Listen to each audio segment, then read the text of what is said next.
exclusividade que consagra, qualidade que encanta. Assim é a TV Medalhão, trazendo o mundo das joias até você. Assista ao nosso programa diariamente das 11h30 da noite às 3 da manhã, aqui na TV Aparecida. A pauta médica fala, doutor. A pré-eclâmpsia é a condição caracterizada pelo aumento da pressão arterial durante a gestação. Ela não tem uma única causa definida. No Brasil, a incidência entre as gestantes varia de 1,5% a 7%, segundo dados da Federação Brasileira de Ginecologia e Obstetrícia. Pois é, né, Abi? Por isso, a importância de exames pré-natais frequentes, viu? Para detectar sinais precoces e, principalmente, evitar complicações. Uma delas, por exemplo, envolve o comprometimento do fígado e das plaquetas. Então vamos fazer o seguinte, vamos entender melhor o assunto e conhecer as causas, sintomas e como deve ser feito o tratamento? Quem explica pra gente é a ginecologista e obstetra, a doutora Camila Martins. Seja muito bem-vinda. Boa tarde, doutora. Olá, prazer. Obrigada pelo convite. Obrigada, seja bem-vinda. Doutora, prazer.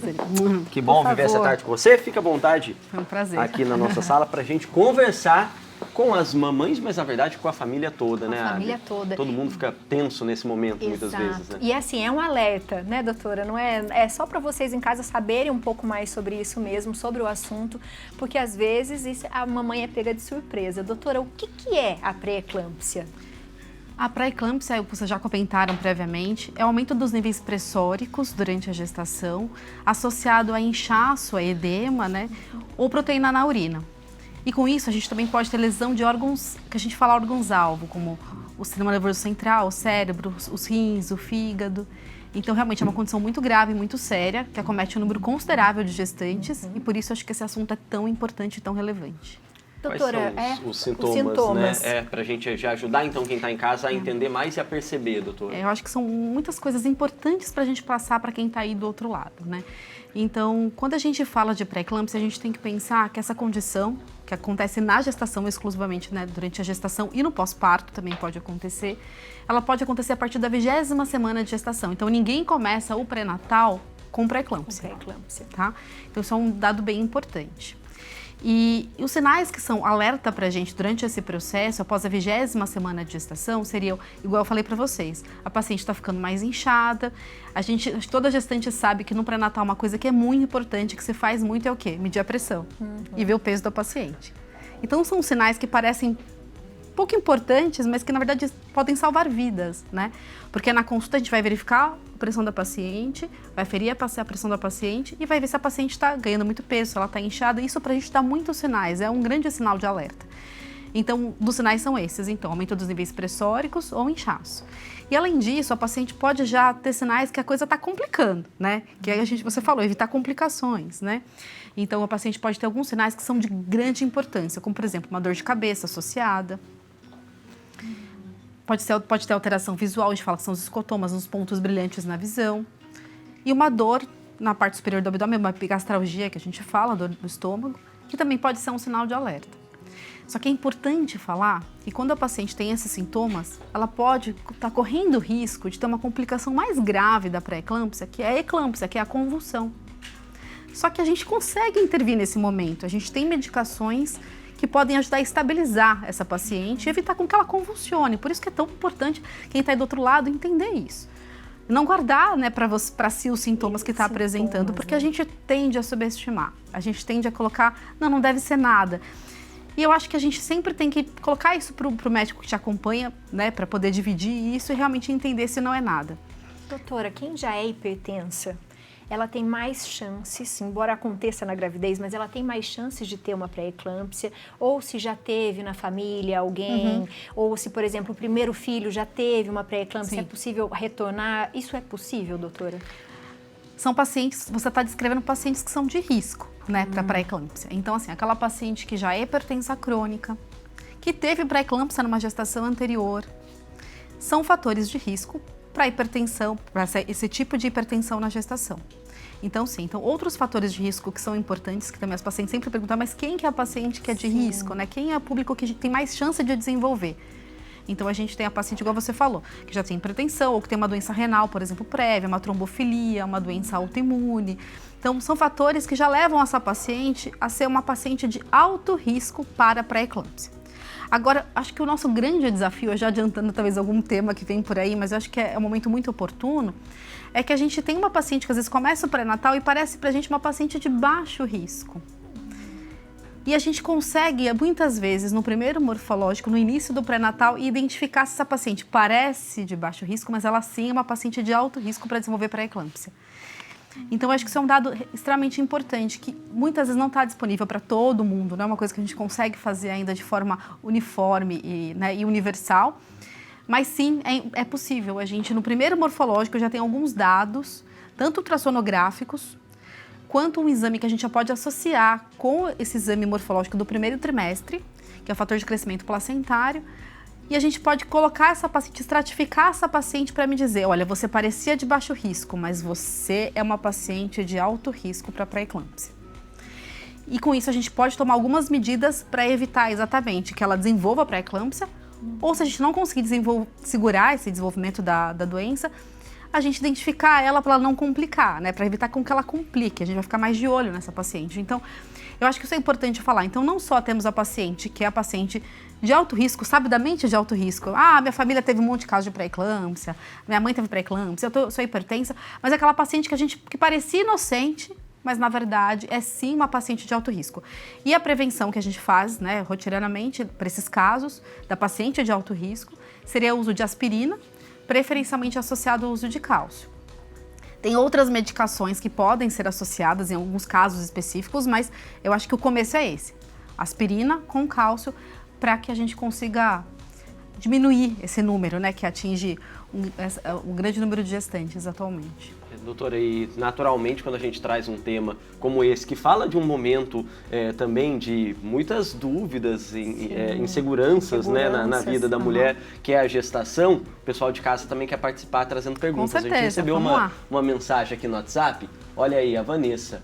Olá, boa tarde. Durante minha gestação tive placenta baixa, muito sangramento, inchaço e dormência nas mãos, além de ter perdido o líquido amniótico sem perceber. Apesar de não ter tido pressão alta, minha gestação foi muito complicada e acabou terminando de forma precoce, com 24 semanas. Gostaria de saber, é possível ter pré-eclâmpsia mesmo sem apresentar a hipertensão?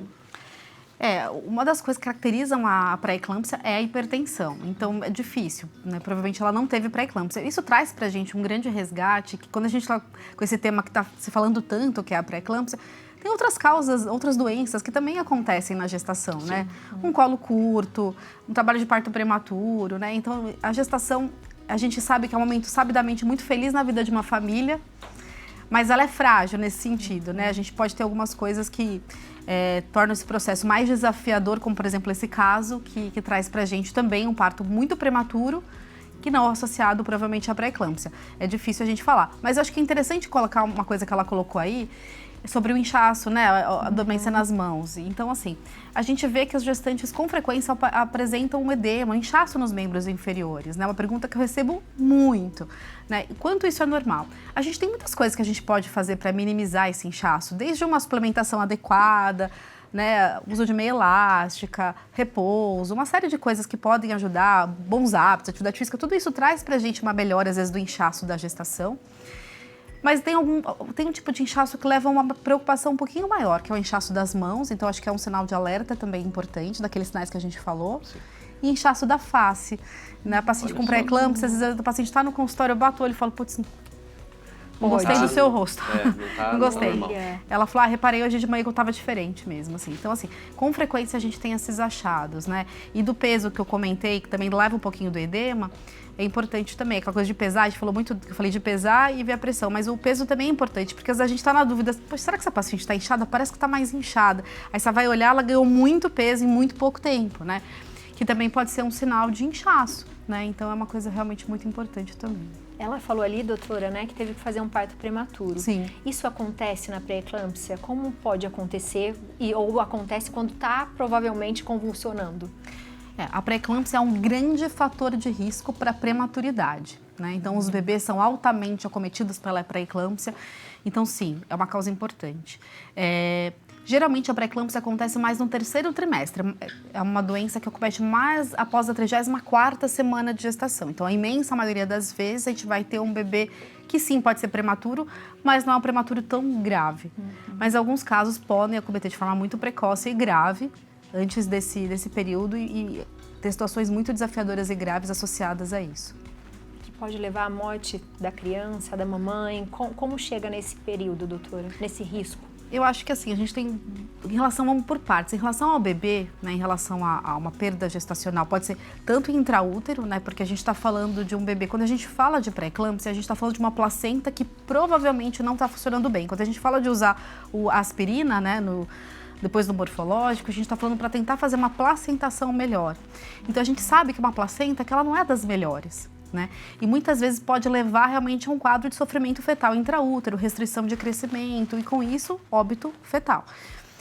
Mas a gente também tem uma situação que a paciente está ficando aí grave. Eu falo que assim, se a mãe não está bem, o bebê também não está bem, né? Elas são uma coisa só. Então é muito essa coisa, tipo, eu prefiro que deixe meu filho e, né, a qualquer custo. Não existe essa conta não vai fechar, porque assim, a gente vai interromper a gestação exatamente pensando que a mãe não está bem, consequentemente o bebê não vai estar bem também. E nesse contexto, no momento que a paciente está ficando grave, e a gente sabe que uma das soluções para essa questão da pré-eclâmpsia é tirar a placenta mesmo, é o parto, e a gente vai ter que acabar levando essa paciente para um parto muitas vezes prematuro, para tentar estabilizar o quadro materno e dar uma chance melhor para o bebê muitas vezes, né? Mas num contexto de prematuridade extrema, abaixo de 28 semanas, a gente coloca esse bebê em um grande fator de risco pela prematuridade, né? Não só em relação a sobreviver mesmo, mas também uma coisa muito importante em relação às sequelas, né? Um bebê que é um prematuro extremo, ele tem mais chance de sequelas. Então isso tudo deve ser ponderado e deve ser considerado com certeza. Doutora, a gente está, né, em 2025, claro que com muitos avanços, né, ligados à medicina e também ao acesso das pessoas, mas num Brasil continental, infelizmente, ainda é a realidade de muitas pessoas a dificuldade ao acesso de alguns serviços. Por isso é importante, então, a gente lembrar também de, mesmo quem não tem, né, uma gestante na família, quem não está passando por um momento como esse, a gente ter esse tipo de olhar e de cobrança para que haja um atendimento de qualidade no sistema público de saúde, por exemplo, um pré-natal que funcione para as gestantes no meu bairro, no meu município. Eu recebi um comentário hoje, inclusive, no Instagram, que eu fiquei muito pensativa sobre, né? As coisas tocam na gente, as pessoas não imaginam, mas elas tocam. Falando, mas isso funciona para quem tem, resumindo, para quem tem acesso, né, assim. E eu entendo, porque assim, eu já trabalhei muito tempo no SUS, minha formação, enfim. E eu sei que tem ótimos profissionais e bons médicos, mas muitas vezes algumas coisas não estão acessíveis para todo mundo, né? Então, quando a gente coloca tudo isso, não é para deixar a pessoa angustiada pensando, puxa, mas eu não tenho isso, não tenho aquilo. Mas eu acho que é para ela estar realmente imposta essas informações, né? Porque com informação ela consegue também entender melhor o seu quadro, o seu corpo, ter crítica sobre o processo e levar um questionamento muitas vezes para o médico que de repente ia passar com um olhar um pouco mais desapercebido. Então, eu acho que a gente consegue sim chegar a pessoas e salvar vidas nesse contexto. Por isso que eu acho que é tão importante a gente vir falar sobre isso e vir trazer essas informações. Quando eu falei para vocês, por exemplo, né, que a gente falou um pouco da prematuridade, acho que uma coisa que eu queria trazer também importante, quando a gente está falando, por exemplo, da prematuridade e do risco de convulsionar, a gente faz uma medicação, por exemplo, para estabilizar essa paciente que se chama sulfato de magnésio, que consegue geralmente segurar um pouco esse quadro no avanço dessa convulsão. E a gente pode ajudar também na neuroproteção fetal. Então, o bebê prematuro também tem benefício do uso do sulfato de magnésio, seja ele por uma pré-eclâmpsia, quando ele precisa nascer, ou quadro não associado, por exemplo, a uma pré-eclâmpsia. Então, assim, a paciente saber disso, a família saber disso, eu acho que é importante, sabe? Porque ela fala, puxa, mas vai resolver? Não, vai resolver, a gente leva para o hospital, a gente tem coisa para fazer, não vamos deixar parado o negócio, sabe? Então, outra coisa importante, se a gente percebe que essa paciente, que o bebê é prematuro e precisa nascer, a gente tem como fazer, por exemplo, corticoide, se o bebê é muito prematuro, para amadurecer o pulmão do bebê e dar mais chance para o bebê tolerar melhor se ele precisar nascer fora do útero, sabe? Então, acho que tem muita coisa assim importante, relevante, que pode modificar o curso da doença para quem está aí do outro lado, sabe? Com certeza. Doutora, muito obrigada. É isso que você falou, é bem importante, né? Que a gente possa... quando a gente tem o conhecimento, é mais fácil a gente encontrar uma solução, né? Então, sim, em casa, as mamães conseguem se observar melhor. Existe uma forma de prevenção, doutora, sempre para as mamães ter uma gravidez mais tranquila? Eu queria aproveitar, só para incluir uma informação, já que a gente está falando tanto de informação aqui, que as duas formas de complicação da pré-eclâmpsia é a convulsão, que a gente comentou que é a eclâmpsia, mas também tem a síndrome HELP, que eu acho que é um tema que a gente acabou não falando, mas que é essa complicação que você comentou no começo, que está associada à lesão de alguns órgãos. Então, a gente tem uma paciente que tem uma hemólise, que é uma destruição dos glóbulos vermelhos, uma plaquetopenia e uma alteração das enzimas do fígado, das enzimas hepáticas, né? Então, acho que é uma coisa importante que a gente consegue identificar por exames, né? Então, acho que é mais um dado aí para todo mundo levar para casa.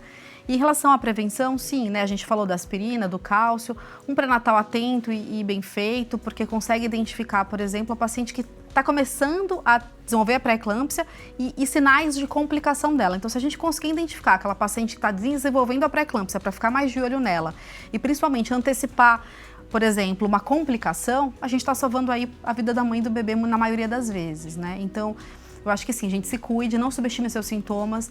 Se você não consegue dividir com o médico de referência, por favor, né? Procura um atendimento.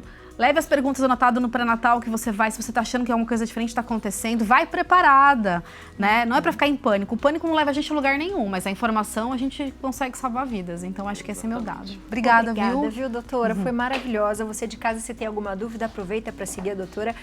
@doutora Camila Martim, está aparecendo para você na tela com um N no final. Isso, obrigada, doutora. Mais uma vez, viu? E que bonito que a doutora falou, né, Abi? É essa ideia, né, de que a informação, ela salva vidas, né? E isso faz parte da nossa missão aqui enquanto Viva a Tarde. Também quando traz uma pauta assim, né? Não é apavorar, não é te deixar assustado, é te informar para você se cuidar e ficar em paz. Com certeza. Parabéns pelo trabalho, viu? Obrigada.